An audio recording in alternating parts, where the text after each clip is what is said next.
A couple of days ago, a few of us from T.REX went out and attended a night vision basics fundamental course held by Scott from Nocturnality. So if you're unfamiliar with who Scott is and who Nocturnality is, they are actually the guys who provide all of our night vision that we sell on our website. And they were kind enough to host a course that was a couple days long, going over the basics and the fundamentals of night vision use. And it was really for a beginner's course. But what I want to do today is go over some of the kit that we brought, and hopefully what this guys will show you is some of the kits that you may need or may want to use if you're going out to go to a course like that, or even more of a advanced night vision course, or even if you're just going out to train at night. Maybe this will give you guys some ideas of what kit you should probably use if you're going to do that. Scott covered down on a lot of different things in this fundamental basics intro to night vision course. So he covered everything from what kind of gear you should use when you're using night vision, again in like a training type scenario, to how you should have your rifle set up, or just some considerations when setting up a rifle. A lot of time talking about helmet setup, because this is actually, it is a fairly simple topic, but again, a lot of people get it wrong, and just how to set this up so it's comfortable, it's balanced, all of that sort of stuff. And then he even covered the differences in night vision, and even comparing night vision to thermals, and when you should use thermals versus when you should do night vision, and even sometimes when you should use both. So there was a lot of instruction, a lot of talking about equipment, rifles, and again the night vision systems themselves, but obviously we also did a lot of shooting. So all of the shooting really was kind of just stand and deliver, that basic stuff that you can practice mainly through dry fire.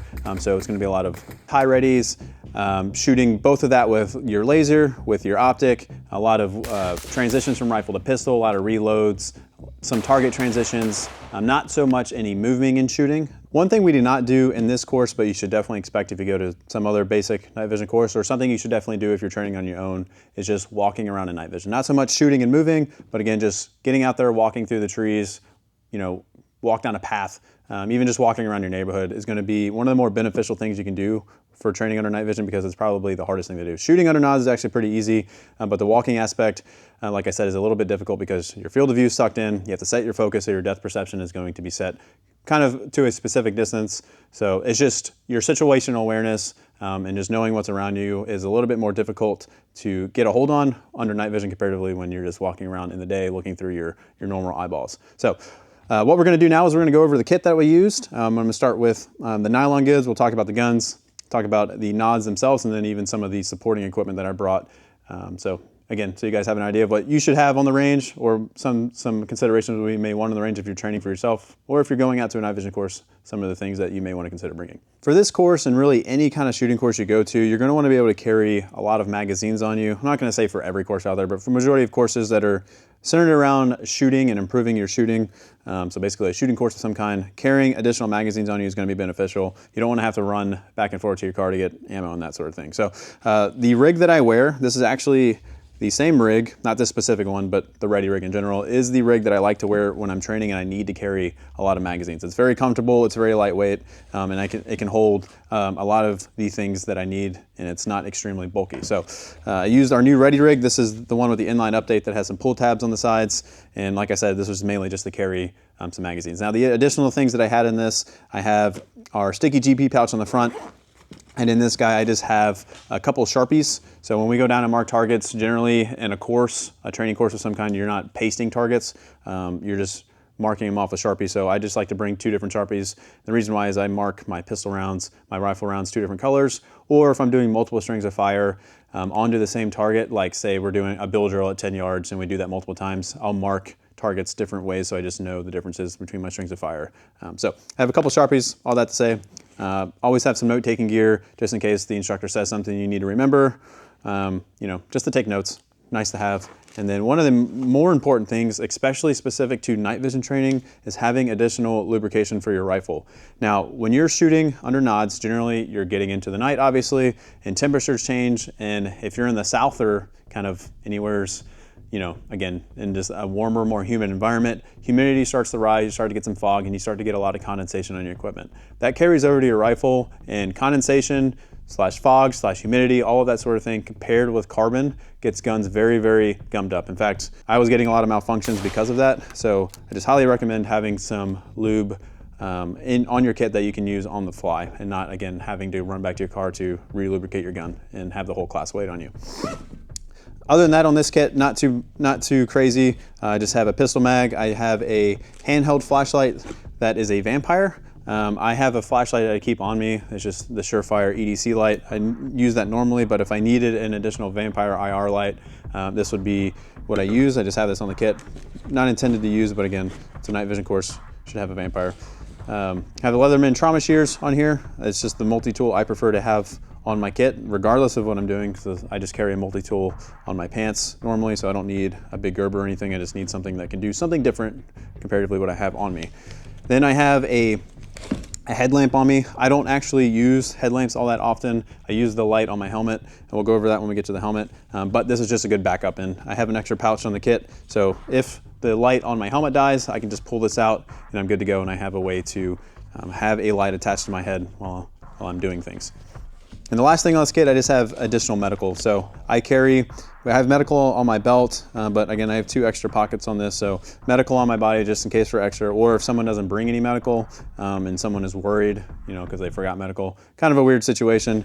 But I have extra I can hand off to someone if they need it. So that's the Ready Rig. It's pretty simple. Like I said, really prefer this guy because it's so lightweight and it's extremely comfortable. I can wear this over a jacket, under a jacket, all of that sort of thing. I don't have to worry about adjusting it all that much because it's pretty flexible. Moving on to the belts. So this is our speed belt. And this has got a lot going on, mainly because, again, the Ready Rig is pretty slim. There's not a lot going on in that guy, so have some extra stuff going on here. So I just have 2 Mars carriers. I have a pistol and a rifle, again, just for working reloads, speed reloads, that sort of thing. I have a dump pouch for dumping things into a pouch, but mainly this is actually just a water bottle pouch. Generally, courses like this, especially if you're not doing a lot of shooting and moving, you don't need to worry about retaining empty magazines. So generally in here, I'll just have, like I said, my Nalgene bottle, and I'll have some loose ammo in here. So if we need to do specific round counts or something like that, I can just reach in there, grab some loose ammo, and load up the mags as needed. And then I have our med pouch, which can't talk about too much quite yet. So that's just a medical pouch. And then off to the side, we have a tall GP pouch. So what I use this for is just my phone. With my belt and my kit, I can't actually access the pockets of my pants. So I just have my phone in here. That's literally all this pouch is for. And then on the outside, I'll just have a cloth or something for wiping lenses and whatnot. But literally, this is a phone pouch. That's just what I use it for. I have our active retention holster that we're still testing.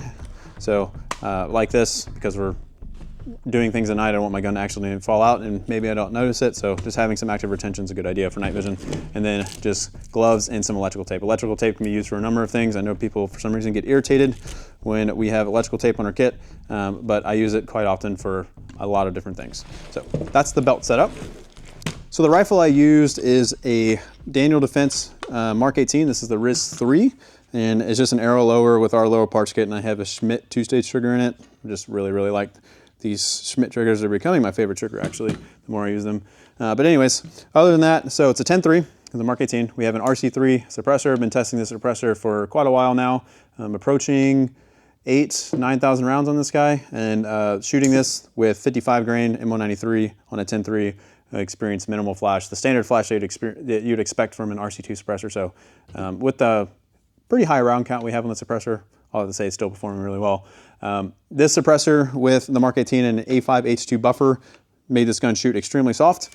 So really enjoy that. Now, the more applicable stuff to the topic of this video is the way this gun is set up. So we have a D-Ball A2. I actually used a D-Ball A3, the civilian version, during the course. And that actually performed a lot better than I thought it would. I generally only like to use full power lasers, not so much for the laser, but for the full power illuminator. You really don't need full power lasers, and I'm not saying that to say that we shouldn't own full power laser or anything. What I'm saying is what you need is full power illuminators. Full power lasers can bloom really bad unless you're shooting at pretty far distances. So having a full power illuminator is definitely more beneficial than a civilian one. So D-Ball D2s, which we'll talk about on the other upper, is one of those good civilian options that is an extremely powerful illuminator for actually a good price. So D-Ball A2 on top here, have a Surefire Vampire. We're doing night vision stuff, so why not have a Vampire? But the really reason why I use the Vampire, and I actually use this on my main gun, so I'm actually kind of replicating the setup that I use normally, is because if the laser goes down, I can still passively aim and still have illumination. So it's more of just a backup it's part of the backup solution for the laser itself. Now, I am using a 10-3 because this is a night vision course. I have a suppressor. I want my gun to be small and lightweight. I don't want to be worrying about having a long, heavy gun when I'm trying to work on fundamentals. So again, just having a smaller, lighter weight gun that's a little bit easier to maneuver, a little bit more comfortable to carry for a long period of time. It's going to be a little bit more advantageous versus like a 14.5 with a full-size suppressor or something. So that's why I went with the 10.3, just to be a little bit more comfortable.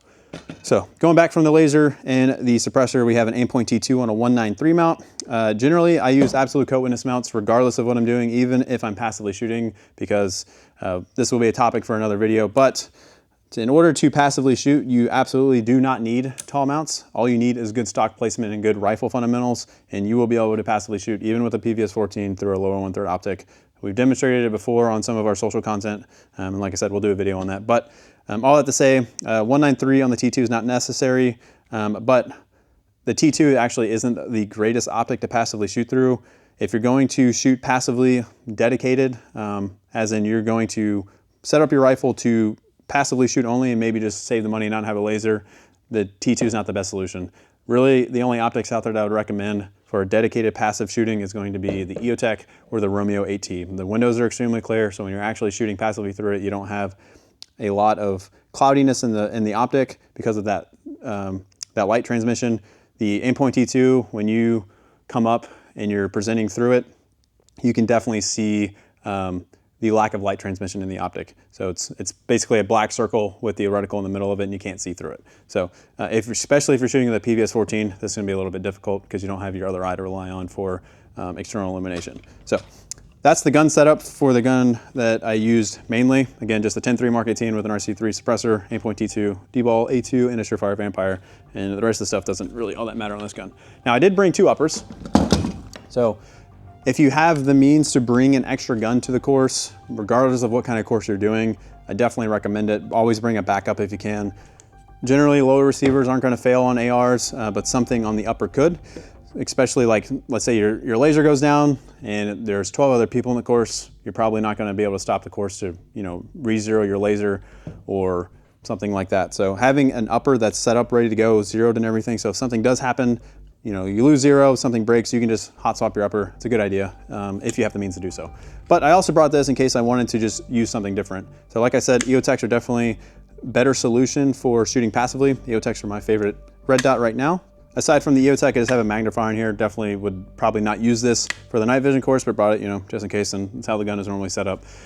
Moving up here, you can see the setup is actually pretty similar. I have a Surefire Vampire, but I have the D-ball D2. This is probably the best civilian laser for the money out there. It's definitely not the best civilian laser. I'm gonna reserve that for the Maul and the Raid XE, the Wilcox Raid XE. But this guy's illuminator is very, very powerful. Now, I've talked about it before, so if you've heard me talk about it, I'm sorry I'm repeating myself. The D-ball D2's illuminator is very good, however, it's LED based. So what that means is especially when I crank this guy down to be a narrower throw, it's gonna have some spillover. So the ground around me is gonna have some of that bleed off from the illuminator. It's going to illuminate the ground around me, and my nods are actually gonna autogate off of the ground because of how bright this is. And that's more of a problem when you're shooting through like windows or bushes or something like that, because again, it's all gonna be illuminated around you. So your nods are gonna autogate on that. It's gonna make seeing at distance a little bit harder. Now, the other downside to this laser is its size. And it's kind of ugly, in my opinion. But all I have to say, it is a high performer, especially for the price point. It's just a little big, a little heavy, and that LED base illuminator is gonna have a little bit of spillover.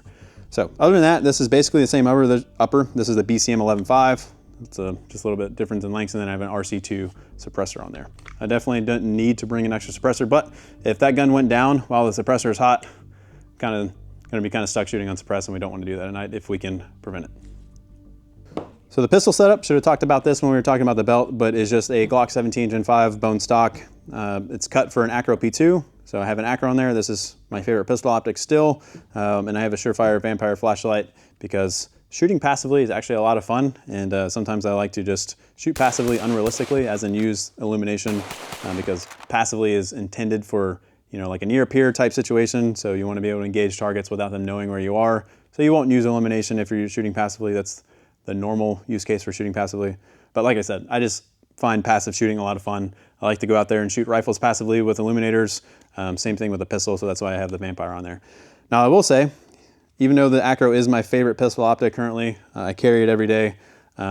This guy was giving me problems during the course. I don't really know why.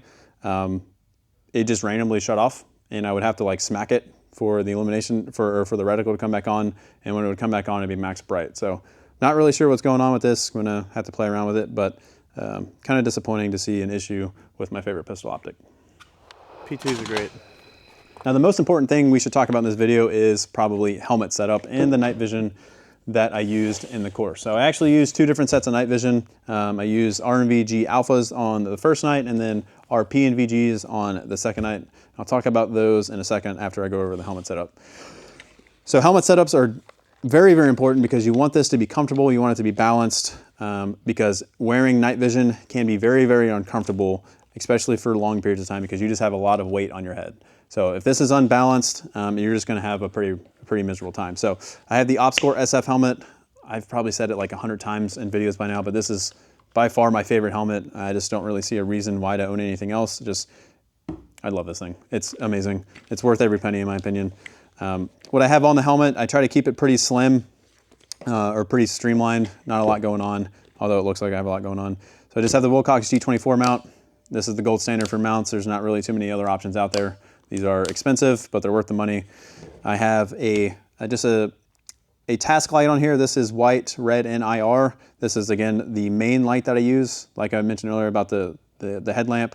I use this primarily if I'm wearing my helmet, but I have the headlamp in case that guy's battery dies or it fails for some other reason. What I have on the back of the helmet is the battery pack for my night vision. So this serves two purposes. One, obviously it's a battery pack. The other purpose is it's a counterweight. So like I said, balance of the helmet's very important, and this is the countering balance for my helmet.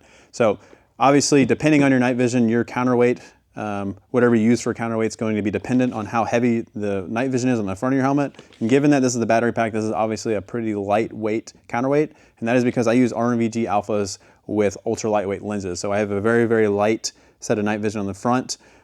So my counterweight needs to be a little bit less light. Now, I did use the company's RNVG alphas and the RP and VGs. RP and VGs are very, very heavy comparatively to these. Not very heavy, they're a few ounces heavier. And this still worked out pretty well. Now, the other reason why I use the battery pack is because, well, it's a battery pack. It provides power to the night vision. Now, the night vision we sell, they actually don't need a battery in the night vision itself. So I can just plug this guy in and all of the power for the night vision can come straight from here. So I don't have to worry about unscrewing the night vision to take the battery in and out when I'm not using it. And also that just helps with a little bit of less weight. I know it's just a 1, 2, 3 battery, but it's still less weight on the front of the helmet. So again, just helps with a little bit more of the balancing act. And the reason why I really like this battery pack, because I don't have to have a battery in the night vision, there's actually two battery compartments here. So all I gotta do is flick the switch over to one side and it'll run off that battery. And once it dies, I can just swap it over to the other side and I can use that battery. And I've owned this for over a year and I haven't changed the batteries yet. Now, I don't shoot night vision every night or anything. It's probably on average once every 2 months or so. But I still think I use night vision more than most people, and this guy hasn't had to be replaced yet. Highly, highly recommend these, and these are a little expensive. They're about 500 bucks, but it is what it is. On the top of the helmet, we have a Hellstar. This is an IR beacon. It's a Viz beacon. These definitely should not be used in a night vision course. They're extremely bright, and it's just gonna piss anyone off that's near you. So generally what we do is we just have the little small chem lights that we'll put on our helmets. So you can be spotted, but it's not gonna blind anyone around you. So this is more or less for emergency situations, and that's the only reason why I have them on helmets today. I don't talk to aircraft or anything, don't need to worry about aircraft seeing me. In fact, in today's age, I don't want aircraft to see me at all. So again, this is just for emergency situations. Now the last thing on the helmet are autos. So these are the noise barriers, these are dual comms. These are, I think, the best headphones on the market, especially for the money. Statistically speaking, what they offer, how much protection they provide, they are the best headphones on the market for their price. I think the only headphones out there that are better than these are OpScore amps, but you're gonna pay over double the price for those. So the reason why I really like these is actually the helmet mounting solution. Besides the headphones themselves being very, very good at noise protection and that sort of thing, the helmet mount can rotate all the way up to the top to be mounted like traditional Peltors, or they can be mounted in the back like OpScore amps. So it's a very convenient way to mount ear protection on your helmet. And also when you clamp these down, they lock into place and they won't come out, unlike Peltors. So you have to pinch them and unlock them so they just stay nice and secure to your head. And actually they are so snug that I generally don't have to wear a chin strap, and that's why you don't see me wearing a chin strap all that often. So that's the helmet setup. Try to keep it nice and sleek. I generally have a helmet cover on this, but we just filmed something else recently where I needed a tan helmet, so it's just tan for now. So let's get into the specifics of the night vision that I actually used. So I used RP and VGs on the second night, like I already mentioned, and on the first night I used RNVG alpha. So really the question to answer here is, what night vision should you use for a basic night vision course like this, or what night vision should you buy if you're just looking to have night vision to go out and shoot on the range? And I'm going to say the RNVG alphas, and that is actually because, well, I own these. I own a set of these. Like I mentioned, I have ultra lightweight lenses, so I have a custom set. But these are just very, very streamlined on your helmet when they're stowed. They're a little bit lighter than the RPs or the RNVGs. And just the flexibility of the articulation, which is what the A stands for in RNVG alphas, is articulation, because they can move all around like this. Like I said, they're just really convenient to have on your helmet and be stowed away when you're not using them. Now that doesn't seem like all that big of a deal, but if you look at any of the professional end users that are using night vision, including Scott from Nocturnality, who has access to every kind of night vision out there because he literally builds all of these, he uses alphas as well because of the same reasons. It's very convenient to get these up out of the way when they're on your helmet like this, or when you have them stowed all the way up, you can just crank them all the way down, and it's very slim on your helmet. And just the fact that these are the lighter version of the RNVGs, that just makes a little bit more of a pleasant experience when shooting under nods. Now, let's talk about field of view real quick, because that's where the RP and VGs are going to come into play. Every set of night vision, including PVS-14s, have a 40-degree field of view. So when I crank these down to the spot where I want to use them, even though these are dual tubes, I'm going to see a 40-degree field of view. Obviously, it's going to be a little bit more centered. Both my eyes are seeing them, so it's going to be a better experience versus just having a single tube with the 40-degree. But these PVS-14 and the standard RNVGs that don't articulate or pan have the same field of view. So if you're looking for additional field of view, that is where the RP and VGs come into play. So what these do is they pan. So I can crank these in and out. So this is how I adjust the width of the night vision on my face. But once they're adjusted where on the width, they then crank out like this. So they can pan, and that increases your field of view. Now, as you can imagine, when you're looking through them, you're gonna see something a little bit different. You're gonna kind of see a Venn diagram. However, when you start to use these for a longer period of time, that Venn diagram starts to go away, and your brain gets used to what it's seeing, and you just start to experience the additional field of view. So that all sounds great, but what are the downsides to this? So the downsides, like I already kind of mentioned, is the weight. These are a little bit heavier, and when you stow these on your helmet, they are not as streak or slimline as some articulating knots. So when they get stored on your helmet, they're kind of big and they stick out quite a bit. So your head's just kind of a catch hazard when you have these on your head.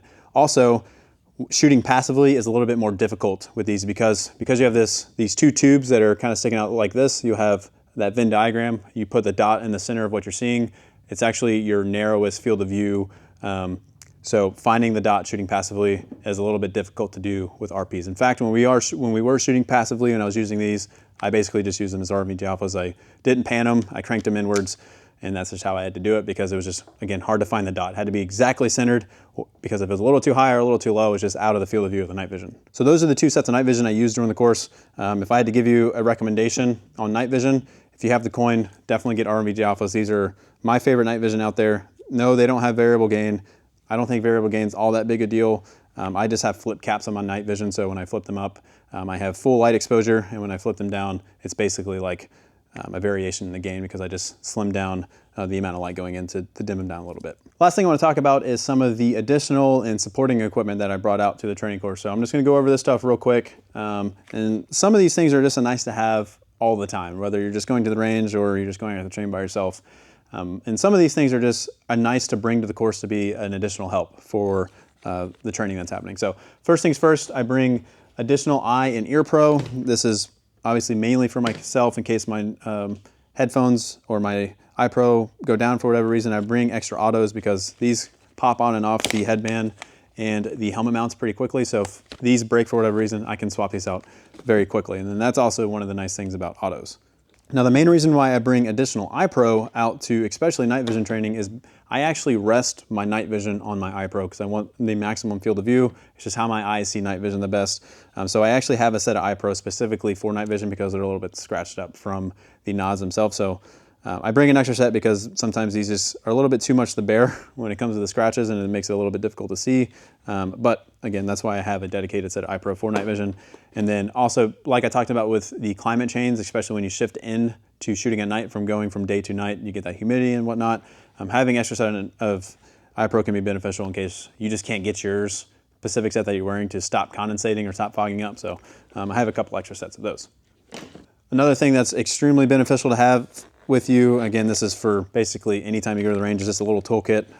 There's nothing specific in here that's unique, but I really just have all the tools I need for the specific weapon platforms and the optics and lasers that I'm using in here to replace. And I also have a couple of extra batteries in here. Although I do have a whole extra bag of batteries. So when it comes down to a night vision training course, I would say the most important thing to bring extra of is batteries, because you're using a lot of them. Because at least during our course, we were training for 7 to 9 hours a day.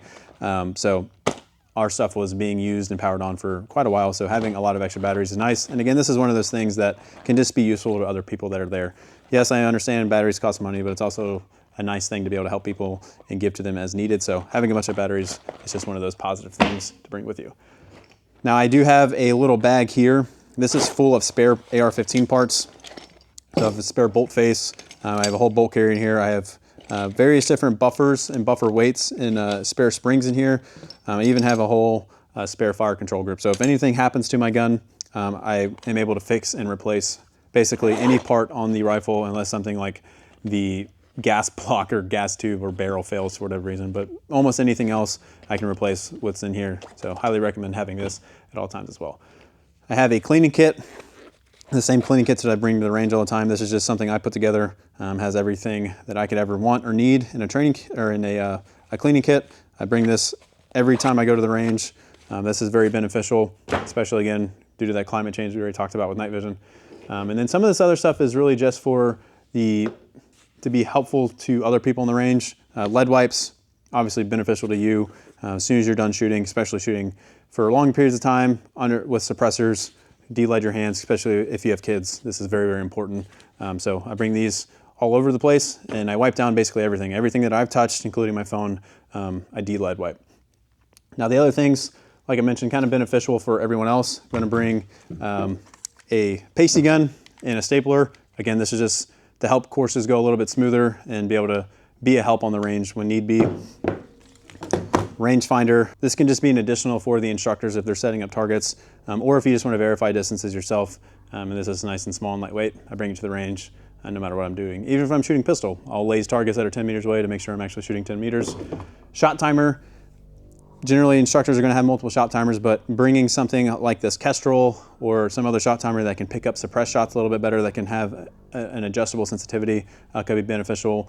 And also something like this Kestrel that's very, very loud. So if there's multiple shooters, you can hand this off to the instructor. And again, just be a little bit of a help to the course. And last thing I bring is just a magneto speed. So if we're shooting a lot, I always like to use these now because it just helps with the longevity of the barrel and the life of the gun. So have these no matter what I'm doing on the range. And then another cool thing that I bring, something that can be beneficial to you guys, is just a range bag. So this just stays empty. I store this in the Pelican case that I pack out. But if I have to keep a majority of my stuff at my car, I can just pack this bag out and carry this down with me. So I can throw extra mags in here. I can throw some extra waters in here, but just kind of a bag that you can carry around to just bring some extra stuff that you don't have to have on your body. So the last thing I want to mention is just how all of this stuff was packed out. Just had a large Pelican case for all the kit, and then I had a rifle case for the guns and the night vision. So pretty basic pack out. This is a lot of stuff. You absolutely don't need all of this, but like I said, just trying to give you guys some considerations for what you may possibly want to bring to a course for yourself, to help others, and even just some stuff to bring out to the flat range if you're training on your own. So hope you guys enjoyed this. Hope you guys got something out of it. So until next time, guys, this is Brandon from T.REX, and I appreciate you watching.